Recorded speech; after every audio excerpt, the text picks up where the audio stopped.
Some people may say Halima and I are quite similar. We're both girls, we're both 14, and we both have families and friends that we can love. But there's one big difference. I go to school. Halima goes to work.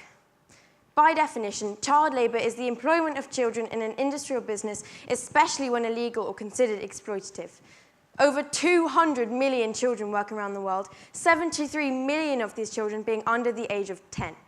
Did these statistics shock you? Because they definitely shocked me. So why do companies use child labour?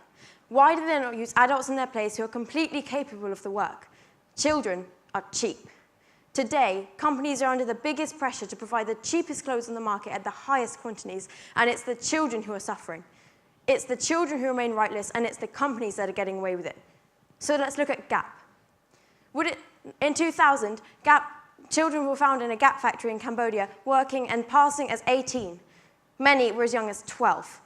So Gap put in an age verification system and said everything was fine. But where was the age verification system in 2007 when children were still working as young as 12 in a Gap factory in India and working as virtual slaves?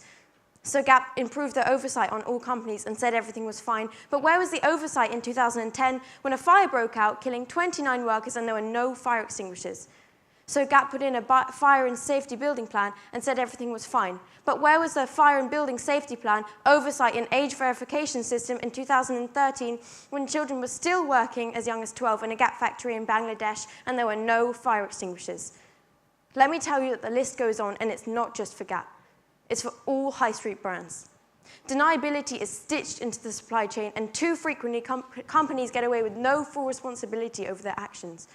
But it's not just the companies that need to look at this. It's us, the consumers. Let me tell you that this information was not difficult to find if you're looking for it, but we're not. We're too easily blinded by the cheap prices on the shop shelves. But how can we continue this blindness if 200 million children are affected? And let me take you back to Halima. Would it surprise you if I told you that she's constantly hit and beaten in the workplace and gets £2.30 to live on a week? Would it surprise you if I told you that she has to brush her teeth using charcoal and her fingers because she can't afford a toothbrush and yet she works 18 hours a day? And would it surprise you if I reminded you that she is our age and could be any of us in a different situation?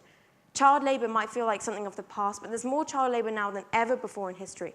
I'm telling you this because we have to think more about the clothes we're in, as this problem may feel so far away, but the results are all around this room right now. So remember, cheap clothes come at a big price. So think twice.